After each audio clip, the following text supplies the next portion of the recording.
போச்சு போச்சு விஜய்க்கு ஓட்டு போட்டிங்கன்னா நீங்கள்லாம் நாசமாக போவீங்க. அதாவது இதுக்கு முன்னாடி இருந்த 100 யூனிட்டு இப்போ போச்சா, இது வந்து பார்த்தீங்கன்னா பணக்காரவங்களோட ஆச்சு அப்படின்னு சொல்லிட்டு சில பேர் என்ன சொல்லி தர்றானுங்க.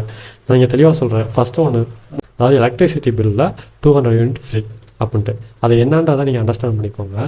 500 யூனிட்டுக்குள்ளே வந்துச்சுன்னா உங்களுக்கு 200 யூனிட் ஃப்ரீ. இதுக்கு முன்னாடி பார்த்தீங்கன்னா நீங்கள் என்ன தான் யூஸ் பண்ணாலும் 100 யூனிட் ஃப்ரீயாக இருந்துச்சு.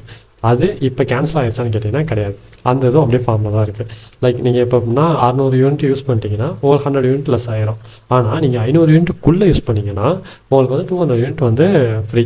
அதுதான் இங்கே இப்போ போய்கிட்டு இருக்கு. அதை விட்டுட்டு இங்கே எப்படின்னா சில பேர் அப்படியாக்கும் இப்படியாக்கும் இது வந்து விஜய் வந்து அப்படின்னா பணக்காரங்களுக்கான ஆச்சு அப்படி இப்படின்னு சொல்லிட்டு சுற்றிக்கிட்டு தர்றானுங்க.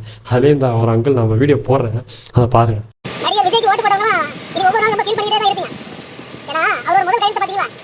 அதாவது 500 யூனிட் 2 மாசம் யூஸ் பண்ணணுமா, அதுல 200 யூனிட் ஃப்ரீயா. இப்போ 300 யூனிட் காசு கட்டணும். இது மோடிஜி திட்டமா இருக்கு. அதுதான் பெட்ரோல் கேஸ்ல குறைக்கிட்டு காலாவரி அதிகே போற ஓடிட்டே இருக்கும், ஒரு நாள் இறங்காது. அந்த மாதிரி ஒரு ஏழை மக்கள் கணக்கு இல்ல, ஒரு பணக்காரங்க இருக்காங்க அவங்க கணக்கு. அதாவது முந்தைய ஸ்டாலின் ஆட்சி 100 யூனிட் ஃப்ரீ கொடுத்துச்சு. அதுல நிறைய ஏழை மக்கள் பயனடைஞ்சாங்க. அதிகபட்சம் 150 தான் யூஸ் பண்ணிருக்கோம், 200 குள்ள தான் யூஸ் பண்ணுவோம். திருவிழா காலங்கள் இந்த மாதிரி டைம்ல 200 தொடும். அது எப்போ அந்த வருஷத்துல ஒரு நாள் தான். மற்ற நாள் ஃபுல்லா எங்களுக்கு கம்மியான கரண்ட் பில் தெரியும். நல்ல ஒரு பயன்படுத்தி. ஆனா விஜய் கொண்டு வந்த திட்டம் இது பணக்காரங்க நம்ம மாதிரி நடுத்தர வர்க்கத்துக்கு கிடையாது, பணக்காரங்க தான். இந்த அங்கிள்லாம் என்னென்னமோ சொல்லிக்கிட்டு இருக்காரு. ஒன்று புரிஞ்சுக்கிட்டு அதாவது தெளிவாக அண்டர்ஸ்டாண்ட் பண்ணிவிட்டு என்ன சொல்லியிருக்காங்கன்றதை கேட்டு பேசுங்க.